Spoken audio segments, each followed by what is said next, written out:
ပန်းကလေးကပန်းကလေးဖြစ်ရတာသိစိတ်ပါပုံမရဘူး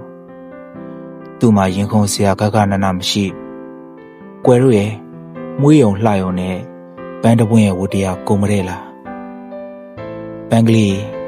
မင်းစိတ်ကူးလေးနဲ့ငါ့ကိုပြစ်ပါတစ်ချက်ပြရင်တကောင်ကြရမယ်လို့12လရာသီလုံးလုံးကို့မှာမေတ္တာတရားကိုပြောပြဖို့ရှင်မီးအပြည့်စုံနဲ့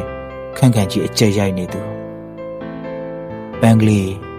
နှလုံးသားထဲကလေရင်ပြန်တွေအတန်ပဲကြားနေရအိုဆုံးလွာပါရာကနေနောက်ဖေးဝန်းထင်ရလေးပြက်နေတာအထိအချစ်မရှင်ဘယ်အရာမှပြန်ကောင်းလာနိုင်မှာမဟုတ်ပါဘူးပန်းကလေးစောင်းဆိုင်မှုတွေကြံ့ကြလွန်းဆန္ဒတွေအိမ်မက်ထဲပွင့်ကြကျဲစုံညရဲ့ဘူးစင်လေးအောင်မှာ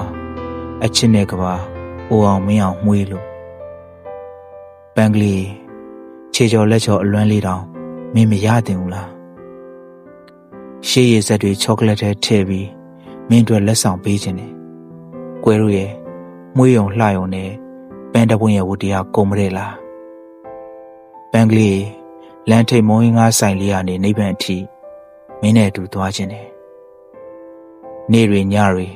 တစ်ခုပြီးတစ်ခုအရစ်ပြုံးသွားလိုက်တာဒီတဆောင်းကုန်လေကို့မှာပေါင်မုံတစ်လုံးဟောင်းတယ်လို့ဟောင်းယုံတာဒါပေမဲ့သူ့မှာရင်ခုန်စရာကကနနမရှိ